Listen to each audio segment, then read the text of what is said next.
ব্যাসদেবের মাতা সত্যবতীর জীবন বৃত্তান্ত অত্যন্ত আশ্চর্যজনক। তিনি আসলে ধীবর রাজের গৃহে পালিতা হলেও আসলে তিনি ছিলেন চেদি রাজা উপারিচারের কন্যা। রাজা উপারিচার ছিলেন অত্যন্ত ধার্মিক, নিষ্ঠাবান এবং প্রতাপশালী রাজা। দেবরাজ ইন্দ্রকে তার তপস্যা দ্বারা খুশি করেন, ফলে ইন্দ্রের আশীর্বাদে তিনি চেদি রাজ্য জয় করেন। উপারিচারের রানীর নাম হলো গিরিজা। গিরিজাও ছিলেন অত্যন্ত সুন্দরী। ঈশ্বরের প্রতি তার অগাধ বিশ্বাস ছিল। রাজা উপারিচারের শখ ছিল শিকার করার। তিনি একবার শিকারে বনে গেলেন, কিন্তু তার মন পড়ে থাকলো রানীর দিকে। শিকারে গিয়ে একদিন বিকেলে রাজা বনের একটি অশোক গাছের নিচে বসেছিলেন। তখন শীতল ও সুগন্ধি বাতাস বইছিল, চারিদিকে মৃদুমন্দ কণ্ঠে পাখিরা গান গাইছিল। এই মনোহর পরিবেশে রাজা তার রানী গিরিজাকে স্মরণ করতে লাগলেন, ফলে তার শরীর থেকে তার তেজ স্ফুরিত হলো। রাজা ভাবলেন তার এই তেজ নষ্ট হতে পারে না, তাই তিনি সেটি একটি পাত্রে রেখে ঈগলকে ডেকে বললেন, তুমি এটি আমার রানীর কাছে পৌঁছে দাও, সে তার গর্ভে এটি ধারণ করবে। বাজ পাখিটি দুটো পালক মুখে চেপে রাজমহলের উদ্দেশ্যে উড়ে গেল। যমুনা নদীর ওপর দিয়ে উড়ে যাওয়ার সময় হঠাৎ তার দিকে আরেকটি ঈগলের দৃষ্টি পড়ে। অন্য ঈগলটি ভাবলো সে তার মুখে করে নিশ্চয়ই কোনো খাবার বহন করছে, ফলে সে ওই ঈগলটিকে আক্রমণ করলো। দুই পক্ষীর মধ্যে তুমুল যুদ্ধের ফলে ওই পাত্রটি প্রথম ঈগলের মুখ থেকে যমুনার জলে পড়ে গেল। সেই জলে থাকা একটি মাছ সেটিকে খাবার ভেবে ভক্ষণ করে ফেললো, ফলে মাছটি গর্ভবতী হয়ে পড়ে। আসলে ওই মৎস্যটি ছিল ব্রহ্ম সাপগ্রস্ত অপ্সরা অদ্রিকা। দশম মাসে দাসরাজ নামে এক ধীবরের জালে মাছটি ধরা পড়ে। মাছটির পেট মাঝখান থেকে কাটলে তার পেট থেকে একটি পুত্র ও একটি কন্যা বার হয়। দাসরাজ দুজনকেই রাজা উপারিচারের কাছে হাজির করেন।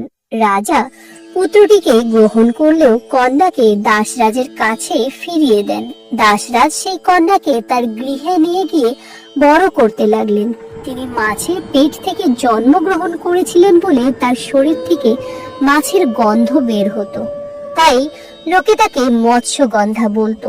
এছাড়াও সত্যবতী, দাসী, গন্ধকালী, গন্ধবতী, কালী, মৎস্যগন্ধা, সত্য, ভাসাবী এবং যোজনগন্ধা ইত্যাদি নামেও তিনি পরিচিতা ছিলেন।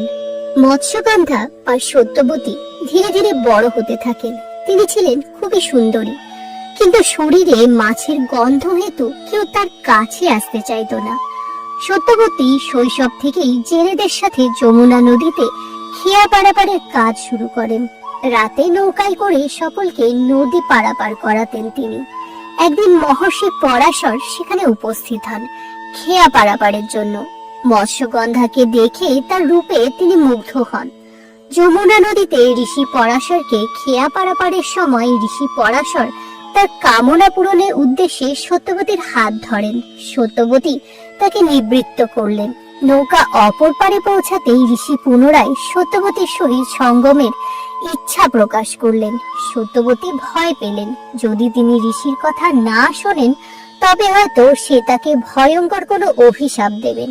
সত্যবতী ঋষিকে বললেন তার শরীরে মৎস্যের গন্ধ, তাই এই মিলন মোটেও সুখকর চাই হবে তুমি না। আমার সাথে সঙ্গম করো। আমার গায়ে যে মাছের গন্ধ, আমি সেই গন্ধ সুগন্ধে পরিণত করব। ঋষি পরাশর তখন সত্যবতীর গায়ের মৎস্যের গন্ধ দূর করে সেই গন্ধকে সুগন্ধে পরিণত করলেন। এরপর তিনি বলেন, দিবালোকে মিলন হলে তিনি লজ্জা বোধ করবেন, তাছাড়া এতে তার কুমারিত্ব নষ্ট হবে, ফলে সমাজে তিনি কলঙ্কিত হবেন। পরাশর তখন যোগ শক্তির মাধ্যমে চারিদিকে কুয়াশা সৃষ্টি করলেন। তিনি সত্যবতীকে বললেন, এই মিলনের ফলেও তোমার কুমারিত্ব অক্ষুণ্ণ থাকবে এবং গর্ভধারণের কোনো লক্ষণ তোমার শরীরে প্রকাশ পাবে না। ফলে মৎস্যগন্ধার শরীর থেকে কস্তুরীর মতো গন্ধ বের হতে লাগলো। সেই গন্ধ 4 মাইল পর্যন্ত ছড়িয়ে পড়ল, ফলে তিনি যোজন গন্ধা নামেও পরিচিত আমি হলেন। আপনার সাথে সঙ্গম করব। এই মিলনের ফলে সে গর্ভবতী হয়। যমুনা দ্বীপে তিনি একটি শিশুর জন্ম দেন। তার তার গায়ের রং কালো বলে নাম হয় কৃষ্ণ এবং দ্বীপে জন্ম বলে নাম হয় দৈপায়ন। পুত্রের জন্মের পর ধীবররাজ তার কন্যাকে বললেন, এই পুত্র তোমার কাছে থাকলে সমাজে তুমি কলঙ্কিত হবে, তোমার বিবাহ অসম্ভব হয়ে উঠবে। এরপর নবজাতক সেই পুত্রকে নিয়ে সত্যবতী চললেন ঋষি পরাশরের আশ্রমে এর সমাধানের জন্য। আমাদের মিলনে পুত্র হলো, তাকে কি নাম দেবেন? তার নাম বেশদেব। আশ্রমে গিয়ে ধীবররাজ মহর্ষি পরাশরকে বললেন, মহর্ষি, আপনি এই পুত্রকে আপনার আশ্রমে রাখুন এবং তাকে আপনার মতো একজন মহা পণ্ডিত গড়ে তুলুন। পুত্রকে ঋষি পরাশরের আশ্রমে রেখে সত্যবতী ও ধীবররাজ সেখান থেকে প্রস্থান করলেন। সেই আশ্রমে দৈপায়ন ক্রমে ক্রমে বড় হতে লাগলো, কিন্তু দৈপায়ন শাস্ত্র পাঠে মোটেও মনোযোগী ছিলেন না। মহর্ষির অনেক চেষ্টার পরেও তিনি তাকে মনের মতো করে গড়ে তুলতে পারলেন না। তার এই অমনোযোগিতার কারণে মাত্র 8 বছর বয়সে একদিন মহর্ষি পরাশর পাঠশালা থেকে দৈপায়নকে বিতাড়িত করলেন। ভারাক্রান্ত চিত্তে দৈপায়ন আশ্রমের পুকুর ঘাটে গিয়ে বসলেন। ঠিক সেই সময় দৈপায়ন দেখলেন আশ্রমের কিছু নারীরা পুকুর থেকে মাটির কলসি জল ভর্তি করে শান বাঁধানো ঘাটে রাখছেন, আর অন্য মহিলা সেই কলসি তুলে নিয়ে যাচ্ছে। এইভাবে দীর্ঘক্ষণ চলতে থাকে। প্রহর শেষে দৈপায়ন যখন ওই পুকুরে হাত মুখ ধৌত করতে নামলেন, তখন দেখলেন শান বাঁধানো ঘাটের ওই জায়গাগুলো বেশ ক্ষয়প্রাপ্ত হয়ে গেছে। তখন তিনি চিন্তা করলেন, সামান্য মাটির কলসির দ্বারা যদি বাঁধানো শান ক্ষয়প্রাপ্ত হতে পারে, তাহলে বারংবার পাঠ অধ্যয়নের ফলে তার জড় বুদ্ধিও অবশ্য দূর হয়ে যাবে। দৈপায়ন আশ্রমে ফিরে গেলেন এবং পাঠে মনোনিবেশ করলেন। ক্রমে দৈপায়ন পাঠশালার শ্রেষ্ঠ শিক্ষার্থীতে পরিণত হলেন। মহর্ষি পরাশর তাকে ব্যাস উপাধি প্রদান করেন। সেদিন থেকে তার নাম হলো কৃষ্ণ দৈপায়ন ব্যাসদেব। ব্যাসদেব মহাভারত রচনা করিয়েছিলেন। তিনি ছিলেন আসলে এই মহাভারতেরই একজন অংশ। মহর্ষি বেদব্যাস হিমালয়ের পবিত্র গুহায় তপস্যা করার পর তার মহাভারতের সম্পূর্ণ ঘটনাটি স্মরণ হয়ে যায়। ব্যাসদেব মনে মনে রচনা করে ফেলেন মহাভারতের কাহিনী, কিন্তু তিনি ভাবলেন এই কাহিনী লিপিবদ্ধ করে রাখা অত্যন্ত জরুরি। এরপর একদিন ব্যাসদেব একটি যজ্ঞ অনুষ্ঠানে অংশগ্রহণের সময় দেখলেন কেবলমাত্র ঋষিরা তা পরিচালনা করছেন। ব্যাসদেব অনুভব করলেন সনাতন ধর্মের নিয়ম শৃঙ্খলা জ্ঞানবাণী কেবলমাত্র ঋষিদের মুখাশ্রিত। সকলে তা শুনে শুনে মনে রাখে। মানুষের স্মৃতিশক্তি যত ক্ষীণ হতে থাকবে, এই মুখাশ্রিত বাণী মানুষ ভুলতে থাকবে, ফলে সনাতন ধর্ম বিলুপ্ত হবে। কিন্তু যদি এই বাণীগুলি গ্রন্থাকারে লিপিবদ্ধ করা যায়, তবে সনাতন ধর্ম ও সনাতনী সমাজ বিলুপ্তির হাত থেকে রক্ষা পাবে। ব্যাসদেব তার আশ্রমে এই ধর্মগ্রন্থ লেখার কথা চিন্তা করলেন, কিন্তু এই গ্রন্থ তার একার পক্ষে লেখা সম্ভব নয়। তাই তিনি ব্রহ্মলোকের উদ্দেশ্যে গমন করলেন।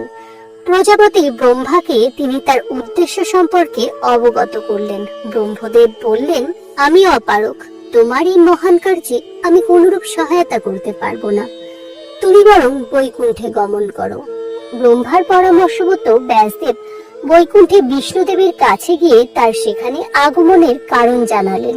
বিষ্ণুদেব বললেন, ঋষি ব্যাস, আপনি এক মহান কার্য সম্পাদনা করতে যাচ্ছেন, কিন্তু আপনার সমস্যার সমাধান আমার কাছে নেই, বরং আপনি কৈলাস অধিপতির কাছে যান। এরপর ব্যাসদেব বৈকুণ্ঠ লোক ত্যাগ করে কৈলাস পর্বতে গমন করলেন। কৈলাসে ব্যাসদেব মাতা পার্বতী ও মহাদেবের সামনে উপস্থিত হলে মহাদেব বললেন, ঋষি ব্যাস, আপনি যে কার্য সিদ্ধির জন্য এখানে এসেছেন, সেই কার্য সম্পাদন করবেন স্বয়ং সিদ্ধিদাতা গণেশ। মহাদেব গণেশকে সমস্ত কাহিনী শোনালেন। গণেশ এতে সম্মত হলেন, কিন্তু তিনি এই শর্ত রাখলেন, গ্রন্থ লিপিবদ্ধ করার সময় তিনি এক মুহূর্ত থামবে না। ব্যাসদেব রাজি হয়ে যান, কিন্তু তিনিও শর্ত রাখেন, কোনো শব্দের অর্থ না বুঝে গণেশ তা লিপিবদ্ধ করতে পারবে না। ব্যাসদেব তার শ্লোক রচনার মাঝে কিছু জটিল শব্দ ব্যবহার করতেন। গণেশ সেই শব্দগুলি অর্থ বুঝে লিপিবদ্ধ করতে যে সময় ব্যয় করতেন, সেই সময়ে ব্যাসদেব নতুন শ্লোক রচনা করতেন। এইভাবে ব্যাসদেব 4টি বেদ, 18টি পুরাণ রচনা করেন এবং গণেশ নিজের অজান্তে তা লিপিবদ্ধ করেন। এই গ্রন্থ রচনার পর তার নাম হয় কৃষ্ণদ্বৈপায়ন বেদব্যাস। এই ছিল আজকের কাহিনী। কাহিনীটি কেমন লাগলো তা অবশ্যই জানাবেন। কিছু ভুল ত্রুটি হলে সকলে মার্জনা করিবেন। সকলে ভালো থাকবেন। নমস্কার।